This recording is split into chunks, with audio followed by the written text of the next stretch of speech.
জনমত এবং তৃণমূলের মানুষের যে মানে আকাঙ্ক্ষা, তৃণমূলের মানুষের যে সমর্থন, এটা যদি আপনারা একটা ক্রস সেকশন সার্ভে করেন, একটা যদি আপনারা দেখেন, তাহলেই আপনারা বুঝতে পারবেন। 80 সালে শিবির জিতেছিল চট্টগ্রামে, জিতেছিল বলে কি আপনার গেটার চট্টগ্রামে কি সবই জামাত জিতেছে? তো গেটার চট্টগ্রাম থেকে বিএনপি যেতে। 80 সালের পরে যদি আমি একটা অবাধ সুষ্ঠু নির্বাচন যদি বলি 91 সালে, 91 সালে তো ওখানে জামাত তো যেতেন। অথবা 81 সালে একটু অবাধ সুষ্ঠু নির্বাচন হয়েছে, জাস্টিস সাত্তারের নির্বাচন, রাষ্ট্রপতি নির্বাচন, তো সেখান থেকে তো যেতেনি, জামাত যেতেনি, জামাতেরও তো প্রার্থী ছিল, তারা তো সেখান থেকে তো যেতেনি। আবার আমরা যদি দেখি 71-এর যুদ্ধের পরে, তখন তো সবই ছাত্রলীগ, আওয়ামী লীগ।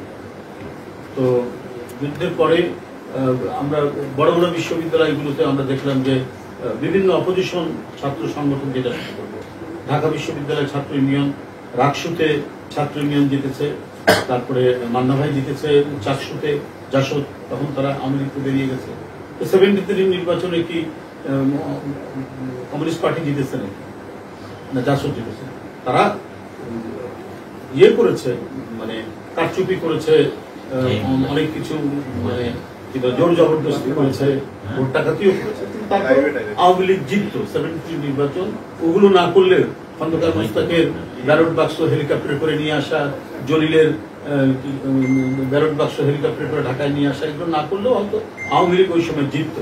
কিন্তু ঘটনা হচ্ছে যে শিক্ষা প্রতিষ্ঠানে জিতলেই যে জনগণ সেটা জিতে যাবে, এটার কোনো কারণ নেই।